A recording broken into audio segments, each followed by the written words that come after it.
우리 아들이 지방대 나온 여자랑 결혼한다고? 차라리 죽으라고 해. 결혼식 하루 전날 밤 신부 대기실 문 앞에서 들려온 시어머니의 목소리는 칼날처럼 날카로웠습니다. 그 순간 강지은의 심장은 얼어붙었죠.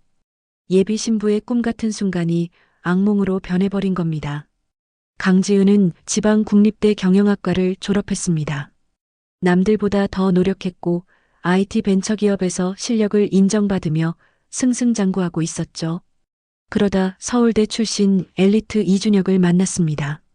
두 사람은 업무 능력과 가치관이 비슷해 급속도로 가까워졌고 1년 만에 결혼을 결심했죠. 하지만 예상치 못한 장애물이 있었습니다. 바로 예비 시어머니 박영숙이었습니다. 명문가 출신의 스스로도 인류대를 나온 그녀에게 지방대 출신 며느리는 받아들일 수 없는 존재였던 겁니다. 결혼식 당일 강지은은 웨딩드레스를 입고 있었지만 마음은 무거웠습니다. 시어머니의 날카로운 시선이 등을 파고드는 듯했죠. 결혼식장에 모인 하객들 앞에서 미소 짓고 있었지만 마음은 이미 갈갈이 찢어져 있었습니다. 이제 신랑 어머님의 축사가 있겠습니다. 사회자의 안내와 함께 박영숙이 단상에 올랐습니다. 검은색 한복을 입은 그녀는 위압적인 분위기를 풍기며 마이크 앞에 섰죠. 오늘 이 자리에 와주신 모든 분들께 감사드립니다. 제 아들 준혁이가 드디어 가정을 이루게 되었군요. 박영숙의 목소리는 공손했지만 강지은을 향한 시선은 얼음장같이 차가웠습니다. 축사는 계속되었지만 지은과 관련된 언급은 최소한으로 줄여져 있었죠. 대신 아들 준혁의 화려한 학벌과 경력만 연신 강조했습니다. 우리 아들은 서울대 법대를 우수한 성적으로 졸업하고 미국 유학까지 다녀온 엘리트입니다. 그런 아들이 선택한 여자니 뭔가 있겠지요. 마지막 말에는 비아냥거림이 묻어 있었습니다. 하객들 사이에서는 작은 소곤거림이 일었고 강지은의 얼굴은 화끈거렸죠. 신랑 이준혁은 불편한 표정을 지으며 손수건으로 이마에 땀을 닦았습니다. 결혼식은 겉으로는 무사히 끝났지만 강지은의 마음속에는 깊은 상처가 남았습니다. 이것이 시어머니와의 첫 전투였고 앞으로 더 많은 싸움이 기다리고 있다는 것을 직감했죠. 신혼여행에서 돌아온 후 두 사람은 이준혁의 부모님과 가까운 아파트에 신혼집을 마련했습니다. 지은의 첫 시댁 방문은 끔찍했습니다. 응접실에 걸린 가족사진에는 모두 명문대 출신임을 자랑하는 학위증과 상장들이 함께 전시되어 있었죠. 시어머니는 그것들을 가리키며 의미심장한 미소를 지었습니다. 강지은은 그날 이후로 자신의 학벌이 평생 따라다닐 그림자라는 것을 깨달았습니다. 하지만 포기하지 않기로 마음먹었죠. 언젠가는 시어머니에게 인정받을 수 있도록 학벌이 아닌 자신의 진짜 가치를 보여주기 위해 더 열심히 살기로 결심했습니다. 결혼 후 석 달 강지은은 매주 일요일마다 시댁 방문이 두려웠습니다. 그날은 마치 전쟁터에 나가는 느낌이었죠. 아침부터 정성껏 준비한 음식을 들고 시댁 현관문을 열 때마다 심장이 쿵쾅거렸습니다. 어머님, 안녕하세요. 어머님 좋아하시는 약과 직접 만들어 왔어요. 강지은이 조심스럽게 건넨 과자 상자를 박영숙은 쳐다보지도 않고 받아들었습니다. 그리고는 냉장고에 넣으며 작게 중얼거렸죠. 명문가 며느리들은 이런 거 사오지 않아. 비싼 한과점 과자를 사오지.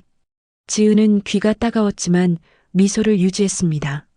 시어머니의 마음을 얻기 위해 매주 새로운 시도를 했지만 결과는 항상 같았죠.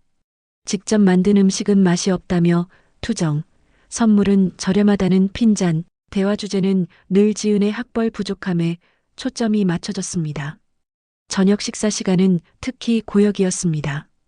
시어머니는 자신의 엘리트 친구들의 며느리 자랑을 빼놓지 않았죠. 서울대, 연세대, 고려대 출신 며느리들의 화려한 경력과 완벽한 예절에 대한 이야기가 식탁을 채웠습니다. 그리고 항상 마지막에는 한숨과 함께 강지은을 흘끗 보는 시선이 따라왔죠. 명절에는 상황이 더 악화되었습니다. 친척들이 모인 자리에서 시어머니는 자신의 불만을 공개적으로 드러냈습니다. 우리 준혁이가 왜 하필 지방대 나온 여자를 만났는지 모르겠어. 선택지가 얼마나 많았는데. 친척들도 그 대화에 동조했습니다.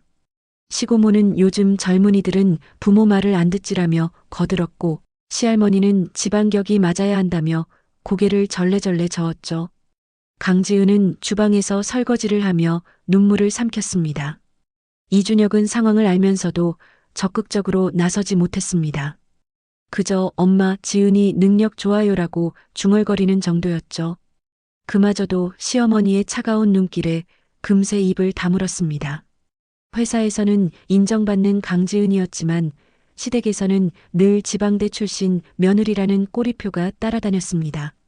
그녀의 성과와 노력은 철저히 무시되었죠. 승진 소식을 전했을 때도 시어머니는 요즘은 기준이 낮아져서 누구나 승진하는 세상이라며 일축했습니다.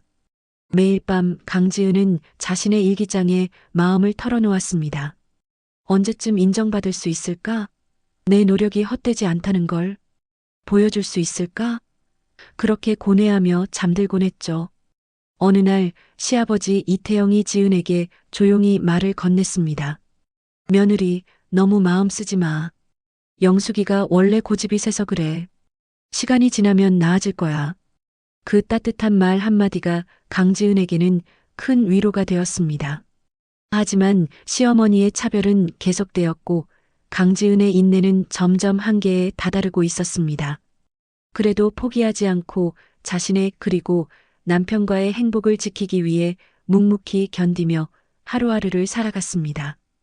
결혼 2년 차 강지은은 기쁜 소식을 안고 집에 돌아왔습니다. 임신 테스트기의 두 줄을 확인한 그녀는 가슴이 벅차올랐죠. 새 생명의 탄생. 이것은 분명 가족 간의 갈등을 해소할 수 있는 구원의 손길이 될 거라고 믿었습니다. 여보, 나 임신했어요. 퇴근한 이준혁에게 그 소식을 전하자 그는 환하게 웃으며 지은을 안아주었습니다. 두 사람은 그날 밤 시부모님께 전화로 소식을 전했죠. 시아버지는 기뻐하며 축하했지만 시어머니의 반응은 냉담했습니다. 그래, 축하한다. 둘이 와서 밥이나 먹으렴. 다음 날 시댁을 방문한 강지은은 기대와 달리 차가운 분위기에 당황했습니다. 식탁에 앉은 시어머니는 그녀를 힐끔거리며 중얼거렸죠. 우리 준혁이 피가 지방대 유전자로 오염되지는 않을까?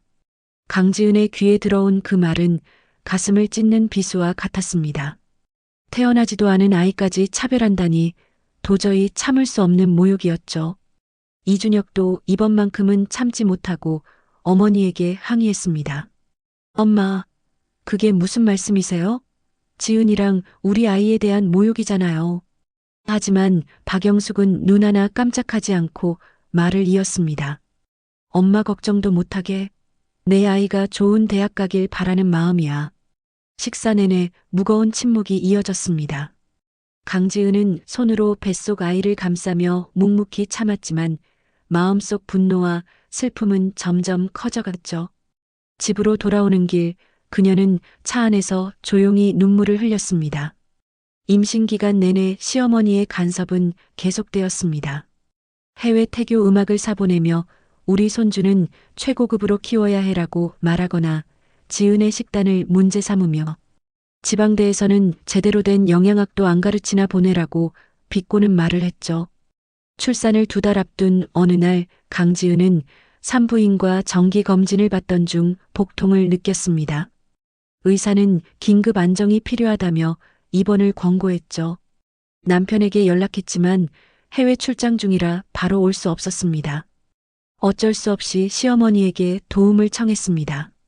어머님 죄송한데 제가 지금 병원에 입원해야 할 것 같아요. 시어머니는 한참을 침묵했습니다. 강지은은 가슴을 졸이며 기다렸죠. 마침내 박영숙의 목소리가 들려왔습니다. 알았다. 내가 갈게. 2시간 후 병실 문이 열리고 박영숙이 들어왔습니다. 그녀의 표정은 여전히 차가웠지만 손에는 영양식이 담긴 보온 도시락과 과일들이 들려 있었죠. 말없이 테이블에 음식을 차린 후 창가에 앉아 밖을 바라보았습니다. 고맙습니다, 어머님. 강지은의 감사 인사에 시어머니는 고개만 끄덕였습니다. 그날 밤 시어머니는 병실 소파에서 밤을 새웠습니다. 강지은이 통증으로 깨어날 때마다 묵묵히 물을 건네고 등을 쓸어주었죠. 말은 없었지만 그 행동에서 작은 변화의 조짐이 느껴졌습니다. 다음 날 아침 박영숙은 떠나기 전에 짧게 말했습니다. 아이는 소중해. 몸 조심해. 비록 작은 변화였지만 강지은은 그 말 한마디에 희망을 품었습니다. 어쩌면 아이의 탄생이 진정한 가족의 의미를 되새기게 할지도 모른다는 생각이 들었죠. 아들 이민우가 태어난 지 6달 강지은은 육아와 직장을 병행하며 바쁜 나날을 보내고 있었습니다. 힘든 와중에도 기쁜 소식이 찾아왔죠. 열정적으로 진행해온 프로젝트가 성공을 거두며 부장으로 승진한 것입니다. 상당한 연봉 인상과 함께 회사 내 입지도 단단해졌죠. 승진 축하 자리에서 대표이사는 지은의 어깨를 두드리며 칭찬을 아끼지 않았습니다. 지은 씨는 우리 회사의 보물이야. 지방대 출신이라고 편견을 가졌던 사람들의 눈을 확실히 열어줬어. 그 말에 강지은은 가슴이 찡했습니다. 학벌보다 실력과 노력을 인정받는 순간이었죠. 이 기쁜 소식을 시댁에도 알리고 싶었습니다. 특히 시어머니에게 자신의 가치를 보여주고 싶었죠. 다음 주 일요일 강지은은 시댁 방문 준비를 하며 특별한 선물을 준비했습니다. 승진 축하금과 첫 월급의 일부를 정성껏 봉투에 담았죠. 보통 때보다 많은 액수였지만 이번만큼은 시어머니에게 진심을 보여주고 싶었습니다. 어머님, 제가 이번에 부장으로 승진했어요. 감사하는 마음으로 준비했습니다. 강지은이 공손하게 봉투를 내밀었지만 박영숙은 TV를 보며 쳐다보지도 않았습니다. 마치 그 자리에 지은이 없는 것처럼 행동했죠. 어머님, 받아주세요. 다시 한번 조심스럽게 권했지만 시어머니는 소파에서 일어나 부엌으로 향했습니다. 그 과정에서 지은이 내민 봉투를 스치듯 바닥에 떨어뜨렸죠. 고의인지 실수인지 알 수 없었지만 그 행동은 강지은의 자존심에 큰 상처를 남겼습니다. 저기요, 어머님. 이준혁이 얼른 봉투를 주어 시어머니에게 다시 건넸습니다. 그제야 박영숙은 봉투를 힐끗 보더니 받아들었습니다. 그러나 그녀의 표정은 여전히 차가웠죠. 부장이 됐다고? 요즘엔 누구나 다 되는 거 아니니? 내 친구 며느리는 벌써 이사야. 그 말을 듣는 순간 강지은의 마음속에서 무언가 확 끊어지는 느낌이 들었습니다. 이제껏 참아왔던 모든 감정이 폭발하기 직전이었죠. 하지만 아이가 잠든 방을 힐끗 보고는 깊게 숨을 들이쉬었습니다. 네, 어머님 말씀대로예요. 저는 아직 멀었네요. 담담하게 대답하고 거실을 나서는 그녀의 등 뒤로 시어머니의 중얼거림이 들렸습니다. 지방대 출신이 아무리 노력해봤자 한계가 있지. 집으로 돌아오는 길 강지은은 차 안에서 펑펑 울었습니다. 더 이상 참을 수 없었죠. 남편 이준혁도 위로의 말을 찾지 못했습니다. 그저 지은의 손을 잡아주는 것이 최선이었죠. 여보, 엄마가 원래 그래요. 지은이 능력을 인정 안 해주는 게 아니라. 강지은은 고개를 저었습니다. 남편의 변명은 더 이상 위로가 되지 않았죠. 이제 됐어요. 인정받으려고 노력했던 내가 바보였네요. 그날 밤 강지은은 결심했습니다. 더 이상 시어머니의 인정을 바라지 않기로 했죠. 대신 자신의 길을 묵묵히 걸어가며 증명하리라 다짐했습니다. 그리고 아들 민우에게만큼은 결코 학벌로 사람을 판단하는 어른이 되지 않도록 가르치겠다고 맹세했습니다. 봉투 사건은 강지은의 마음에 깊은 상처를 남겼지만 동시에 그녀를 더욱 단단하게 만들었습니다. 이제 그녀는 자신의 가치를 인정해줄 사람들과 함께 하는데 더 많은 시간을 쏟기로 했습니다. 시어머니의 차가운 시선은 더 이상 그녀를 흔들 수 없었죠. 아들 민우가 3살이 되던 해 강지은의 인생에 큰 전환점이 찾아왔습니다. 대학 동창이 운영하는 IT 스타트업에서 그녀를 경영이사로 영입한 것입니다. 친구가 설립한 회사였지만 이미 업계에서 주목받는 기업으로 성장 중이었죠. 그동안의 경력과 전문성을 인정받은 결과였습니다. 지은아, 너의 실력은 학벌과 상관없어. 우리 회사에 꼭 필요한 사람이야. 친구의 말에 강지은은 감동했습니다. 오랜 시간 학벌 콤플렉스로 괴로워했던 그녀에게는 달콤한 위로의 말이었죠. 이직을 결정하고 새로운 회사에서 일하기 시작한 지은은 자신의 능력을 마음껏 펼쳤습니다. 그녀가 주도한 해외 진출 프로젝트는 대성공을 거두었고 회사의 가치는 급상승했죠. 경제 잡지에 주목할 여성 기업인으로 선정된 날 강지은은 믿기지 않는 기분이었습니다. 잡지 표지에 실린 자신의 모습을 보며 그동안의 여정을 되돌아보았죠. 시어머니에게 인정받기 위해 애쓰던 시절이 마치 다른 사람의 이야기처럼 느껴졌습니다. 그 소식은 빠르게 퍼졌고 시어머니의 귀에도 들어갔습니다. 박영숙의 친구들 사이에서도 강지은의 성공 이야기가 화제가 되었죠. 특히 한 골프 모임에서 친구의 딸이 강지은의 회사에 입사하기 위해 노력 중이라는 이야기가 나왔습니다. 영수가, 너희 며느리가 그렇게 잘 나가는 사업가였어? 우리 딸이 그 회사 들어가려고 별짓을 다 하는데 면접도 뚫기 어렵대. 친구의 말에 박영숙은 어색하게 웃으며 고개를 끄덕였습니다. 처음으로 며느리의 성공이 부러움의 대상이 된 순간이었죠. 마음속으로는 혼란스러웠지만 겉으로는 담담하게 대답했습니다. 그래, 우리 며느리가 일은 좀 하더라고. 그날 저녁 박영숙은 아들 이준혁에게 전화를 걸었습니다. 오랜만에 가족 식사를 하자는 제안이었죠. 이준혁은 아내에게 그 소식을 전했습니다. 여보, 엄마가 우리 셋 다 초대하셨어. 오랜만에 시댁에 가볼까? 강지은은 잠시 망설였습니다. 시어머니의 갑작스러운 태도 변화가 의심스러웠지만 민우를 위해서라도 한번 가보기로 했죠. 시댁을 방문한 날 박영숙의 태도는 확실히 달라져 있었습니다. 강지은을 대하는 말투가 부드러워졌고 아들 민우에게도 더 친절하게 대했죠. 심지어 식사 자리에서는 강지은의 성공에 대해 물어보기까지 했습니다. 요즘 사업이 잘 된다면서? 어떤 일을 하는 거니? 그 질문에 강지은은 당황했지만 침착하게 회사 사업에 대해 설명했습니다. 박영숙은 처음으로 집중해서 며느리의 이야기를 들었죠. 시아버지 이태영은 그 모습을 보며 미소 지었습니다. 식사 후 강지은이 설거지를 하고 있을 때 박영숙이 다가왔습니다. 처음으로 부엌일을 도우려는 모습이었죠. 지은아, 내가 이렇게 성공할 줄은 몰랐다. 우리 준혁이 복이 많은 애였네. 그 말은 칭찬인 동시에 여전히 강지은을 온전히 인정하지 않는 뉘앙스가 담겨 있었습니다. 하지만 강지은은 이제 더 이상 시어머니의 인정에 목매지 않았죠. 그저 담담하게 고개를 끄덕이며 일을 마쳤습니다. 집으로 돌아오는 길, 이준혁은 아내의 손을 꼭 잡았습니다. 여보, 오늘 엄마가 많이 달라졌지? 역시 지은이 능력이 인정받으니까 태도가 바뀌네. 강지은은 쓴웃음을 지었습니다. 시어머니의 변화가 순수한 마음에서 비롯된 것이 아님을 알았기 때문이죠. 하지만 이제 그런 것에 상처받지 않기로 했습니다. 자신의 가치는 누구의 인정으로 결정되는 것이 아니라는 것을 깨달았으니까요. 그래요. 변한 건 어머님이 아니라 내 마음이에요. 이제 더 이상 상처받지 않을 거예요.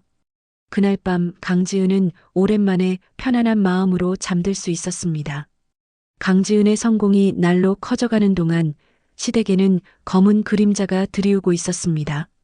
시아버지 이태영이 운영하던 무역회사가 갑작스러운 경기 침체로 위기에 처한 것입니다. 여기에 해외 거래처의 파산까지 겹치면서 상황은 더욱 악화되었죠. 이 소식은 우연히 강지은의 귀에 들어왔습니다. 남편 이준혁이 밤마다 전화 통화를 하며 근심 어린 표정을 짓는 것을 발견했기 때문이죠. 어느 날 밤 그녀는 남편에게 직접 물었습니다. 여보, 무슨 일 있어요? 요즘 계속 전화하면서 걱정하는 것 같던데.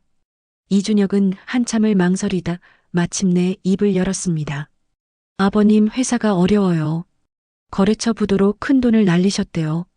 집까지 담보로 잡혀 있어서 강지은은 충격에 빠졌습니다.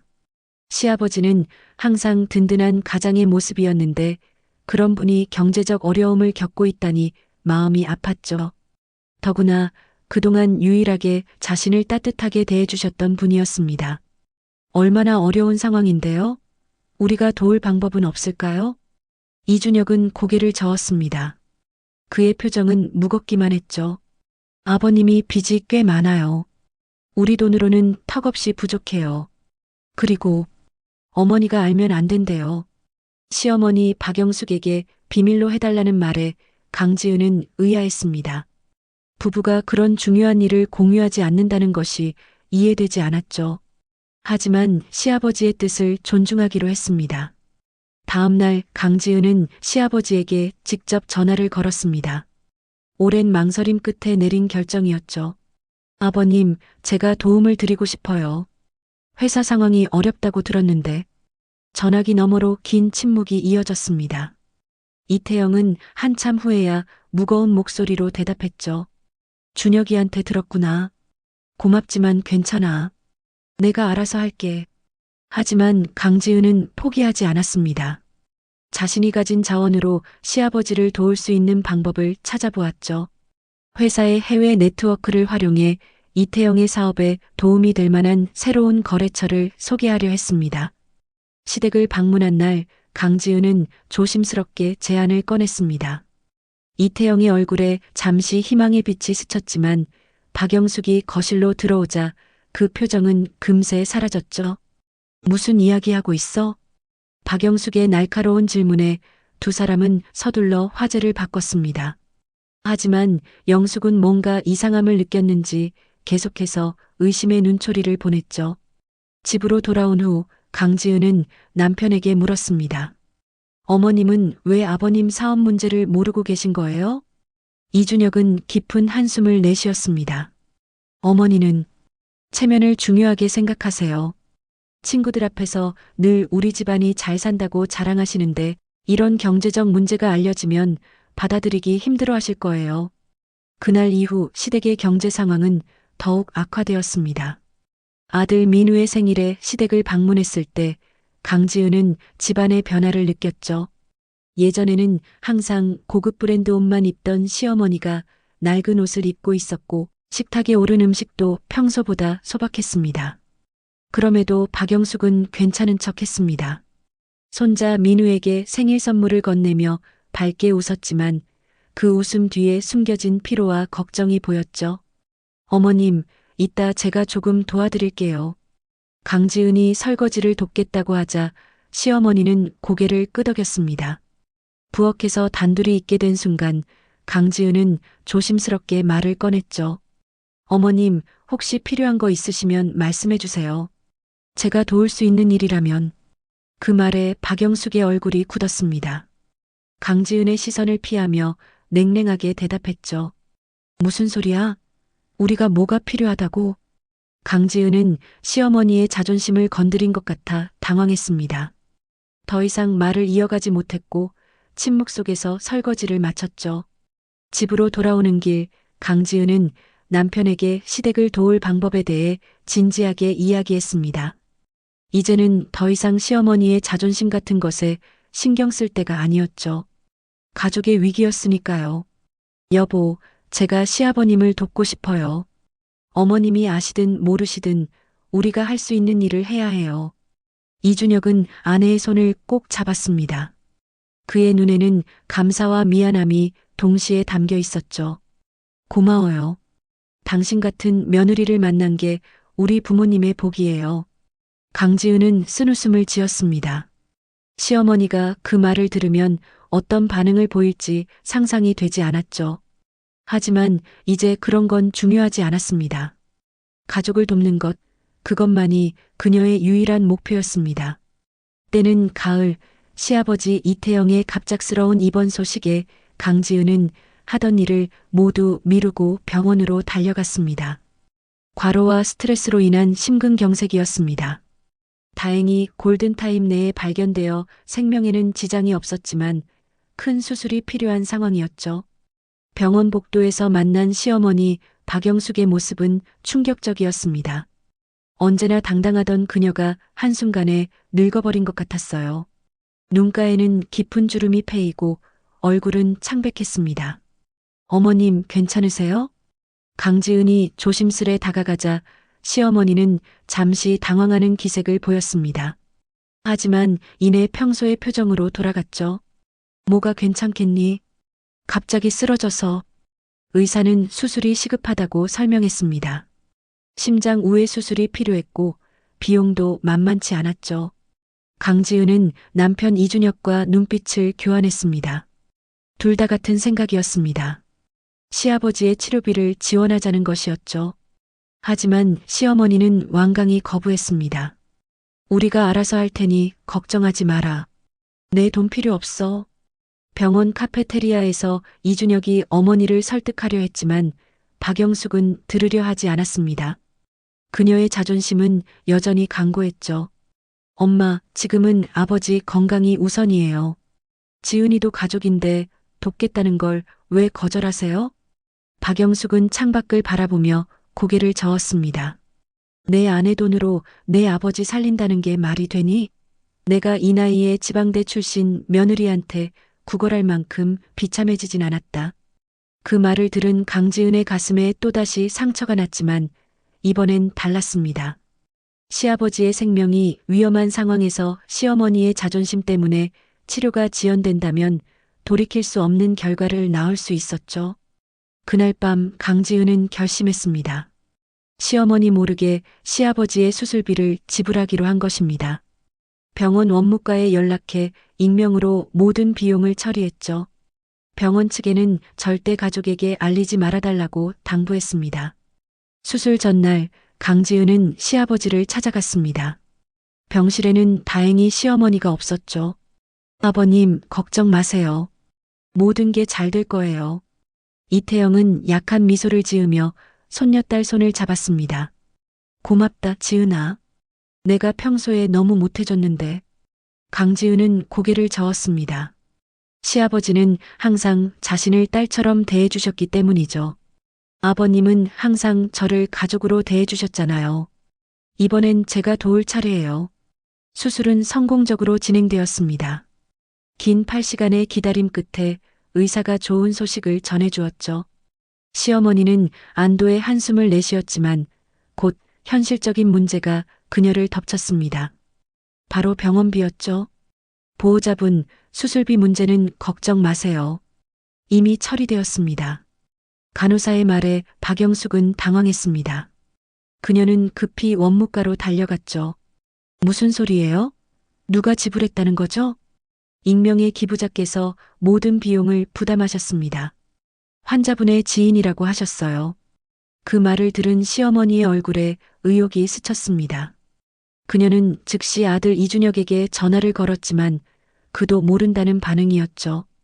강지은이 일을 처리했다는 사실은 아무도 모르고 있었습니다. 회복실에서 깨어난 시아버지는 모든 진실을 알고 있었습니다. 수술 전 강지은이 그에게 사실을 말했기 때문이죠. 하지만 그는 침묵을 지켰습니다. 아내 박영숙의 자존심을 지켜주기 위해서였죠. 퇴원을 앞둔 날 시아버지는 강지은에게 전화를 걸었습니다. 지은아, 내 덕분에 이렇게 살았다. 정말 고맙다. 강지은은 미소 지었습니다. 누구에게 인정받기 위해서가 아니라 진정으로 가족을 돕고 싶었기 때문이었죠. 아버님, 그냥 빨리 건강해지세요. 그게 제일 중요해요. 전화를 끊고 난 후 시아버지는 오랜 고민 끝에 아내 박영숙에게 진실을 털어놓기로 결심했습니다. 지금까지의 모든 일을, 회사의 위기부터 강지은이 익명으로 수술비를 부담한 사실까지 모두 말했죠. 병실에 찾아온 시어머니 박영숙의 모습은 이전과 달랐습니다. 그녀의 눈에는 처음으로 후회와 부끄러움이 서려 있었죠. 퇴원 후 첫 가족 모임 강지은은 긴장된 마음으로 시댁을 방문했습니다. 시아버지의 건강은 많이 호전되었지만 시어머니와의 관계는 여전히 불확실했죠. 진실이 밝혀진 후 시어머니가 어떤 반응을 보일지 가늠할 수 없었습니다. 현관문을 열자 달라진 분위기가 느껴졌습니다. 집안은 평소보다 깔끔하게 정리되어 있었고 테이블 위에는 정성스럽게 차린 다과가 놓여 있었죠. 아이 민우는 할아버지와 함께 거실에서 놀고 있었습니다. 어서 와요. 박영숙의 인사말은 평소보다 부드러웠습니다.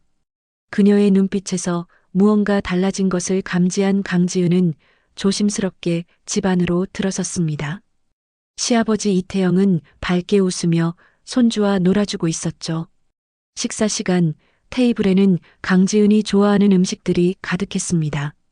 처음으로 시어머니가 며느리의 취향을 고려한 식사를 준비한 것이었죠. 이준혁은 놀란 표정으로 아내를 바라보았습니다. 어머니, 제가 도울게요. 강지은이 설거지를 돕겠다고 나서자 시어머니는 고개를 끄덕였습니다. 부엌에서 단둘이 있게 된 순간 오랜 침묵이 흘렀죠. 마침내 박영숙이 입을 열었습니다. 지은아, 고맙다. 그 두 단어에 담긴 의미는 복잡했습니다. 단순한 감사를 넘어 오랜 시간 쌓인 오해와 편견에 대한 사과가 함께 담겨 있었죠. 강지은은 잠시 말을 잇지 못했습니다. 저는 그저 가족으로서 당연히 해야 할 일을 했을 뿐이에요. 박영숙의 눈에 눈물이 고였습니다. 그녀는 설거지를 멈추고 며느리를 향해 몸을 돌렸죠. 내가 너무 못되게 굴었다. 내 학벌만 보고 사람을 판단했던 내가 부끄럽구나. 강지은은 시어머니의 솔직한 고백에 마음이 움직였습니다. 오랜 시간 바라왔던 인정의 순간이었지만 이제는 그것이 그렇게 중요하지 않다는 것을 깨달았죠. 어머님, 이제 그런 이야기는 다 지나간 일이에요. 중요한 건 아버님이 건강을 되찾으신 거죠. 시어머니는 고개를 저었습니다. 그녀의 눈빛은 진지했죠. 아니다. 말해야 해. 내가 얼마나 어리석었는지. 내가 우리 가족을 위해 해준 모든 일에 난 항상 냉담했잖니. 심지어 내 봉투도 무시했고. 그 말에 강지은은 놀랐습니다. 시어머니가 그 봉투 사건을 기억하고 있다는 사실이 의외였죠. 사실 그때 봉투 안에 얼마가 들어있는지 보고 놀랐어. 너무 많은 액수라 받을 수가 없었지. 그런데 그걸 지방대 출신이라는 이유로 무시한 척했던 내가 얼마나 못났는지. 박영숙의 고백은 계속되었습니다. 그녀는 자신의 편견이 얼마나 깊었는지, 그리고 그것이 얼마나 잘못된 것이었는지 털어놓았죠. 강지은을 과소평가했던 모든 순간들, 그리고 그 이면에 있던 자신의 불안감까지. 사실 나도 인류대 출신이 아니야. 내 남편과 결혼하기 위해 학력을 속였던 거지. 그래서 더 예민했는지도 몰라. 그 고백에 강지은은 충격을 받았습니다. 항상 학벌을 강조하던 시어머니가 실은 자신의 콤플렉스를 감추기 위해 그런 행동을 했다니 예상치 못한 진실이었습니다. 어머님, 이제 다 털어놓고 싶어? 더 이상 거짓으로 살고 싶지 않아. 내가 보여준 용기와 진심이 나를 바꿨어. 두 사람의 대화는 오랫동안 이어졌습니다. 처음으로 진정한 대화를 나눈 그들은 서로에 대한 이해를 넓혀갔죠. 강지은은 시어머니의 강한 태도 뒤에 숨겨진 연약함을 보았고 박영숙은 며느리의 진정한 가치를 인정했습니다. 거실로 돌아온 두 사람의 표정이 달라진 것을 보고 이준혁과 이태영은 눈빛을 교환했습니다. 뭔가 중요한 변화가 일어났다는 것을 직감한 것이죠. 그날 저녁 식사 후 박영숙은 모두 앞에서 공식적인 사과와 감사의 말을 전했습니다. 지은아, 이제부터는 진짜 가족으로 지내자. 내 학벌이 아닌 내 자신을 보지 못한 내 잘못이었어. 강지은의 눈에 눈물이 고였습니다. 오랜 시간 바라왔던 인정의 순간이었지만 이제는 더 큰 깨달음을 얻었죠. 진정한 가족은 혈연이나 학벌이 아닌 서로에 대한 존중과 사랑으로 만들어진다는 것을. 감사합니다, 어머님. 저도 앞으로 더 좋은 며느리가 되도록 노력할게요. 시아버지 이태영은 따뜻한 미소로 그 모습을 지켜보았습니다. 그의 병환이 오히려 가족을 하나로 묶는 계기가 되었으니 이 또한 축복이었는지도 모릅니다. 민우는 할머니와 엄마가 화해하는 모습을 신기한 듯 쳐다보았습니다. 어린아이지만 무언가 중요한 순간이라는 것을 느낀 듯 했죠. 이후 강지은과 박영숙의 관계는 천천히 하지만 확실히 변화했습니다. 서로의 다름을 인정하고 존중하는 진정한 가족이 되어갔죠. 학벌이라는 편견의 그림자는 사라지고 서로의 진짜 가치를 볼 수 있게 된 것입니다. 강지은은 이제 더 이상 인정받기 위해 애쓰지 않아도 되었습니다. 자신의 가치는 누구의 평가에 의해 결정되는 것이 아니라 스스로가 만들어가는 것임을 깨달았기 때문입니다. 시어머니의 차별과 멸시, 그리고 봉투를 무시했던 그 순간들은 이제 과거의 이야기가 되었습니다. 상처는 남았지만 그것을 통해 모두가 성장했으니 헛된 시간은 아니었을 겁니다. 여러분의 가족 관계는 어떤가요? 학벌, 출신, 재산. 이런 겉모습에 가려 진짜 사람을 보지 못하고 있지는 않나요? 가끔은 어려운 시간이 오히려 진정한 가족의 의미를 일깨워주기도 합니다. 이 이야기가 여러분에게 작은 위로와 용기가 되었길 바랍니다. 소중한 댓글과 구독, 좋아요로 여러분의 생각도 나눠주세요.